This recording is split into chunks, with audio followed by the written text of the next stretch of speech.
हिंदी दैनिक छठी आँख न्यूज़ समाचार में आपका खैर मकदम है। मैं वाईके चौधरी।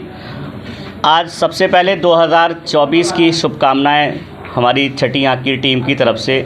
मेरे साथ में पसमानदा मुस्लिम मंच के प्रदेश अध्यक्ष डॉक्टर ज़ाकिर हुसैन साहब मौजूद हैं और मेरे साथ अलीगढ़ से ज़िलाध्यक्ष आसिफ हसन साहब मौजूद हैं। पहले यहाँ खुला है, इन्होंने यहाँ इसका उद्घाटन किया है डॉक्टर ज़ाकिर हसन साहब ने। सर, मेरा आपसे एक सवाल है कि पसमानदा मुसलमानों का क्या बीजेपी के पास कोई अलग से डेटा सेफ है? कितने फ़ीसदी पसमानदा मुसलमान हैं हिंदुस्तान में?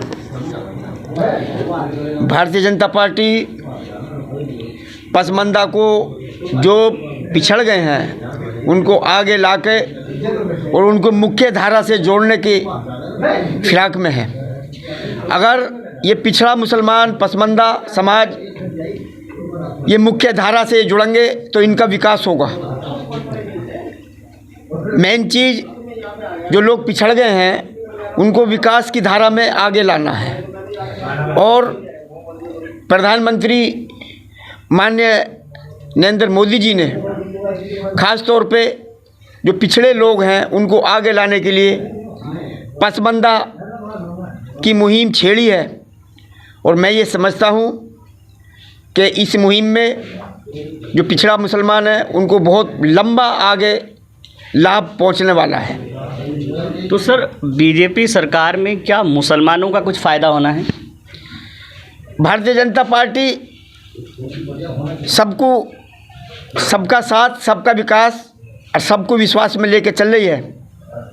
भारतीय जनता पार्टी ने कभी भी किसी को अलग से कोई लाभ देने की बात नहीं की, लेकिन जो पिछड़ा मुसलमान है उसको मुख्य धारा में लाने के लिए ज़रूर भारतीय जनता पार्टी आश्वस्त करती है। पर कांग्रेस तो सर कॉमन सिविल कोड का विरोध कर रही है। कांग्रेस ने सदा से मुसलमानों को हर चीज़ से पिछड़ा, हर चीज़ से पीछे फेंका, मुसलमानों को कभी भी उभरने नहीं दिया। लेकिन भारतीय जनता पार्टी तो अगर एक परिवार में 4 लोग हैं और 4 में से एक भी अगर कमज़ोर है तो हमारा देश का उत्थान नहीं हो पाएगा। अगर चारों लोग मजबूत होंगे तो वो चारों हमारे देश का स्तंभ बनेंगे। क्या मुसलमान कांग्रेस का साथ छोड़ चुके हैं? मुसलमान क्या, कांग्रेस का साथ तो सभी छोड़ चुके हैं। कांग्रेस तो डूब गई है, कांग्रेस का अब नामो निशान नहीं है। कांग्रेस को हर जगह से निराशा हाथ लग रही है और निराशा के चलते कांग्रेस बहुत ज़्यादा हताश हुई है। लेकिन सर, राहुल और अखिलेश का कहना है कि मुसलमान बीजेपी सरकार में बर्बाद हो गया है। नहीं, ऐसा तो वो जनता हताश होने के कारण वो लोग उल्टे सीधे बयानबाजी वो लोग कर रहे हैं, लेकिन मुसलमानों को कहीं भी कोई नुकसान नहीं हुआ, ये बात बिल्कुल सच है। तो सर, राम मंदिर को लेकर क्या विचार है? देखिए, राम मंदिर जो जो बन रहा है और ये तो एक कोर्ट का फैसला था और कोर्ट में बाकायदे सारे के सारे सबूत वहाँ सब इकट्ठे हुए, केस चला, जीता। और इसमें मुसलमानों की भी राम मंदिर से आस्था जुड़ी हुई है। मुसलमान समाज राम मंदिर के लिए आज की डेट में बहुत सारा समाज सहयोग कर रहा है, तन मन धन से भी सहयोग कर रहा है। सर, बाबा बांगेश्वर ने कहा है कि हिंदू राष्ट्र बनाना है और इधर योगी हमारे सीएम मुख्यमंत्री उत्तर प्रदेश की, उन्होंने एक ट्वीट किया था। उन्होंने लिखा था कि हिंदू राष्ट्र है और हिंदू राष्ट्र रहेगा। उस पर क्या बोलेंगे आप? देखिए, हिंदू राष्ट्र ये हमारा हिंदुस्तान है, इंडिया है, भारत है। भारत कल भी हिंदू राष्ट्र था, आज भी हिंदू राष्ट्र है। लेकिन सर, हिंदू राष्ट्र कैसे हो सकता है? मेरा एक सवाल है। हिंदू राष्ट्र तो तब होगा जब आप संविधान को बदलेंगे। नहीं, संविधान कैसे बदलेंगे? नहीं, संविधान तो कोई नहीं बदला जा रहा। नहीं, अगर संविधान नहीं बदलेंगे तो हिंदू राष्ट्र कैसे बनाएंगे सर? नहीं, ऐसी बात नहीं है, लेकिन कुछ चीज़ों में जो बदलाव ज़रूर लाए हैं हम लोग, और उस बदलाव में जो जनता के हित के काम हैं उन्हीं को हम लोग सब आगे ला रहे हैं। नहीं सर, हिंदुस्तान में तो हिंदुस्तान में सभी धर्मों के लोग रहते हैं, यानी सिंध भी रहते हैं, मुस्लिम भी रहते हैं, हिंदू भी रहते हैं, तो ये यहाँ तो सभी धर्मों के लोग हैं, तो सिर्फ एक हिंदू राष्ट्र कैसे बनाया जा सकता है? नहीं देखो, एक चीज़ है, जब हम हिंदुस्तान में हम रह रहे हैं तो हम लोग सभी, सच बात तो ये है, अगर हम पाकिस्तान जाते हैं या हम सऊदी जाते हैं तो हमें हिंदू कह के पुकारा जाता है। नहीं सर, हिंदू कह के नहीं पुकारा जाता है सर। अगर हम सऊदी में जाते हैं तो हिंदू कह के नहीं पुकारते हैं, बल्कि हिंदी कहते हैं उनको। नहीं, अब वो हिंदू यानी सनातन धर्म को लेकर के एक अभी जिस तरह से वक्फ बोर्ड है सर, तो वक्फ बोर्ड जो है इसी तरीके से इन्होंने अभी कहा है कि जिस तरह से वक्फ बोर्ड है इसी तरह से सनातन बोर्ड भी बनाया जाएगा। नहीं देखिए, हम लोग सुन्नी मुसलमान हैं, हम लोग सुन के ईमान लाए हैं, और पहले हम लोग हिंदू थे, फिर बाद में हम लोग कन्वर्ट हुए, ऐसा मानिए आप। तो सर क्या सुन के जी मेरा एक सवाल है। जी। पसमानदा मुसलमानों को जो बीजेपी जोड़ रही है, तो 2024 में बीजेपी का फ़ायदा होना है? देखिए, इस बार हम लोग 400 सीटों से ऊपर हम लोग ला रहे हैं, और लगभग मुझे ऐसा लग रहा है कि पसमानदा की भीड़ बहुत ज़्यादा भारतीय जनता पार्टी में टूट कर आ रही है, और मुसलमानों को भारतीय जनता पार्टी ने जो गले लगाया है, और जो उनको दिक्कतें परेशानी थी उनको ये सरकार सुन रही है और देख रही है, और बाकी तो सब आपके सामने है। अच्छा सर, अच्छा एक सवाल है सर, मुसलमान ने जो 70 साल तक राजनीतिक दलों ने जो मुसलमानों ने वोट दिया है, तो उस पे आपका क्या विचार है? जैसे हमारे देश के पीएम यानी प्रधानमंत्री जी ने कहा है कि मुसलमान आज भी उसी पायदान पे खड़ा है जो 70 साल पहले था। नहीं, मुसलमानों के साथ में छल हुआ, इसमें कोई दोहराए वाली बात नहीं है। मुसलमानों को तो जो लूटते रहे ये जितनी भी और पार्टियां थीं और दल थे, इन्हें बस केवल वोटर समझा, लेकिन भारतीय जनता पार्टी ने मुसलमानों को वोटर नहीं बल्कि इंसान समझा है। वो इंसान समझ के वो इनको पहले पार्टी से या सरकार से इनको मुख्य धारा से जोड़ेंगे। जब मुख्य धारा से जुड़ेंगे मुसलमान तो उनको लंबा फ़ायदा होने की। पसमानदा मुसलमानों को बीजेपी से क्या फ़ायदा है सर? बीजेपी से ही सारा सब जो लाभ होने वाला है, क्योंकि और पार्टियों से इनको कभी लाभ पहुंचा नहीं। भारतीय जनता पार्टी से मुसलमान जुड़ रहा है, और एक भारी विश्वास के साथ में मुसलमान इस सरकार पे विश्वास जता के पसमानदा समाज का खास तौर पर जुड़ा है। लेकिन सर, बिहार के एक मुख्यमंत्री हैं नीतीश, उन्होंने कहा है कि हिंदू राष्ट्र को लेकर के हिंदू राष्ट्र तब तक नहीं बनाया जा सकता जब तक कि इसका संविधान न बदला जाए। देखिए, अगर हिंदू राष्ट्र बनेगा तो बाकायदे उसको लोकसभा में या विधानसभाओं से सब जगह से पारित करके बाकायदे पास होके वो तब बनेगा। वो ऐसे नहीं होगा कि अकेले भारतीय जनता पार्टी के जनता 4 सांसद बैठ जाएंगे और उसको पास कर लेंगे, नहीं, बाकायदे उसका एक बिल होगा, वो बिल पड़ेगा, वो पारित होगा, पास होगा, तब ये सारी की सारी योजनाएं पास होती। तो आपका क्या विचार है हिंदू राष्ट्र में सर? नहीं, देखिए, मैं ये समझता हूँ कि जैसे आज की डेट में मैंने अभी बोला कि उत्तर प्रदेश की बात आप लीजिए, उत्तर प्रदेश अपराध मुक्त प्रदेश बनने जा रहा है, और ये आप सच मानना कि आप लोग खुले ख्याल आप लोग सोओगे, आपको कहीं कोई दिक्कत नहीं आएगी।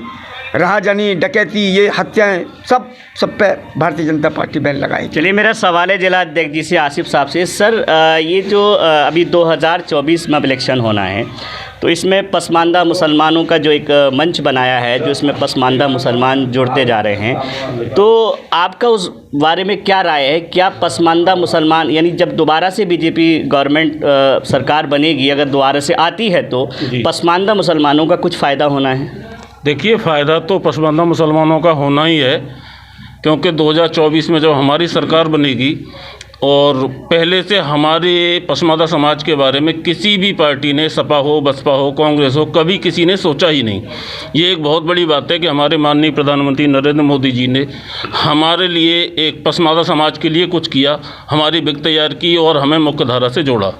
तो जब 2024 में अगर हमारी सरकार बनती है तो निश्चित ही हमें फ़ायदा तो होगा। भारतीय जनता पार्टी भारतीय जनता पार्टी भारतीय पसंदीदा मुस्लिम महासंघ जिंदाबाद। जैसे सर आपके कितने बच्चे हैं?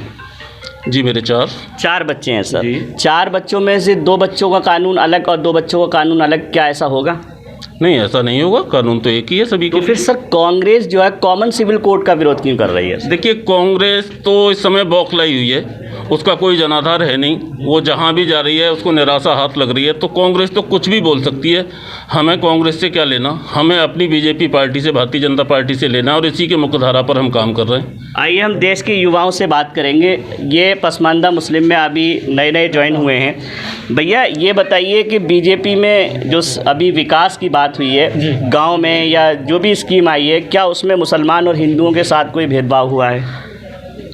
आज के दौर में बीजेपी से मुस्लिम डरा हुआ है, और डर ये इसलिए डर रहा है क्योंकि मुस्लिम जो युवा हैं और बुजुर्ग हैं वो आज से पहले बीजेपी की तरफ गए ही नहीं सर, डरा हुआ क्यों है? मैं बताऊं, जो ऊपर वाले लोग हैं उनकी विचारधारा ठीक है, जो आने वाले जनरेशन है ठीक नहीं, वो बच्चों को डरा रही है। अच्छा। ये बयानबाजी करके, मॉब लिंचिंग करके डराना चाह रही है, जबकि ऊपर से मामला बिल्कुल सबको साथ, सबका विकास लेके चलती है। चलिए, हापुड़ से हमारे साथ जिला अध्यक्ष जी मौजूद हैं, हम इनसे सवाल करेंगे। सर, पसमानदा मुस्लिम जो मंच है, आपने इसको ज्वाइन क्यों किया है सर? पसमानदा मुस्लिम मंच जो है इसलिए ज्वाइन किया है कि जो और सरकारों में बात नहीं सुनी जा रही थी, वो इस मंच से हम आगे तक पहुंचा सकते हैं बात, इसलिए ज्वाइन किया है। चलिए हम अपने भाई से बात करते हैं। आइए एक सवाल, बस छोटा सा सवाल है सर। आज आप पसमानदा मुस्लिम जो मंच है, आपने इसको ज्वाइन किया है, तो सर इसमें आप क्या करना चाहेंगे और आपको क्या लगता है कि क्या फ़ायदा होगा इसमें मुसलमानों का? देखिए, पसमानदा जो प्लेटफॉर्म है ये, इसमें ज्वाइन करने की बात आपने पूछी। देखिए, मेरी उम्र अच्छी खासी हो गई, लगभग 60 के आसपास है, और अपने होश में मैंने बहुत इलेक्शन लड़ाए हैं, मैंने सारी पार्टियों के साथ देखा है। लेकिन जहाँ बात आती है पसमानदा मुस्लिम समाज की, तो उनके हक़ में किस पार्टी ने सोचा नहीं। आज जब हमें ये मौका मिल रहा है तो क्यों हम इसको ज़ाया करें, क्यों हम इसको हाथ से जाने दें। और ये भी मालूम है कि पसमानदा की लिस्ट बहुत बड़ी है, और 85% पसमानदा तो मज़हब में लोग हैं। जब उन तक हमारी 85% क्या बीजेपी के पास डेटा सेफ है अलग से? नहीं, ये जनरल है, पूरी डेटा नहीं, सिर्फ सरकार के पास पूछ रहा हूँ, क्या डेटा सेफ है? डेटा सेव है इसका, डेटा सेव है इसका। 85% अदर 15% है। लेकिन हम ये चाहते हैं, जो मैं जुड़ा हूँ, कि ये कम से कम इस प्लेटफॉर्म से जो अपने भाई पीड़ित हैं, परेशान हैं, जिनको पता नहीं अपने बारे में कि उनको क्या क्या मिल सकता है, तो इस प्लेटफॉर्म से उनकी हम सहायता कर सकें, यही मेरा एक उद्देश्य है। चलिए, खैर हम यहाँ हमारे साथ महानगर अध्यक्ष आकिल पंडित साहब मौजूद हैं, जिन्होंने ये कार्यालय का उद्घाटन किया है पसमानदा मुस्लिम मंच से। महानगर अलीगढ़ यानी यहाँ से ये महानगर अध्यक्ष हैं। हम इनसे कुछ पसमानदा मुस्लिम मंच के ऊपर रोशनी डाल देते हैं कि सर आपको क्या लगता है कि आपने जो पसमानदा मुस्लिम मंच को ज्वाइन किया है, तो आपकी क्या ओपिनियन है सर? क्या फीलिंग है मेरी? जी सर। मेरी फीलिंग ये है, ये मान और सम्मान का प्लेटफार्म है, जो अब तक ज़माने से, सदियों से हिंदुस्तान के अंदर मुसलमानों को सम्मान नहीं मिला, वो अब मिलने जा रहा है इस पार्टी के माध्यम से। यही मेरा उद्देश्य है। क्या पसमानदा मुस्लिम वोट बैंक हैं बीजेपी के? जब कार्य करेंगे तो कार्यकर्ता कहलाएंगे, और जब कार्य जिसके लिए करेंगे तो ज़ाहिर है उसी के कहलाएंगे, और जब उसके कहलाएंगे तो ज़ाहिर है वोट भी उसी को जाएंगे। अंडरस्टैंडिंग? अभी हमारे साथ सब साथी मौजूद हैं। पसमानदा मुस्लिम जो संगठन है, इसके हमारे साथ प्रदेश अध्यक्ष जी मौजूद हैं, जिला अध्यक्ष आसिफ साहब हसन मौजूद हैं, और आकिल पंडित जी महानगर अध्यक्ष हैं, और बाकी बाहर से यहाँ लोग आए हैं। यहाँ पर उद्घाटन हुआ है कार्यालय का। तो अगर आप इसी तरीके का कोई न्यूज़ देखना चाहते हैं, हमारे चैनल को सब्सक्राइब कर सकते हैं, लाइक कर सकते हैं। मैं YK Chaudhary, cameraman Chaudhary MI Khan के साथ।